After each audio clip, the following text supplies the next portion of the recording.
कुछ लोग हैं जो अभी भी ये कोशिश कर रहे हैं कि नहीं, बात पाकिस्तान से होनी चाहिए।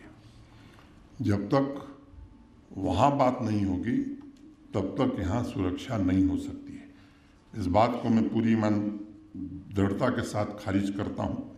और अब जो भारत सरकार की नीति है, बातचीत का कोई सवाल ही नहीं पैदा होता जब तक वो टेररिज्म को, आतंकवाद को नकारता नहीं है, उसकी खुलेआम निंदा नहीं करता है, तब तक कोई प्रश्न ही नहीं। और वो लोग यही कहना चाह रहे हैं, वही कहने की कोशिश कर रहे हैं कि नहीं साहब, वही रास्ता ठीक है। मुझे लगता है कि लंबे समय तक अनेक निर्दोष लोगों का लहू इस धरती पर बहा है। वो न हो इसकी कोशिश हो रही।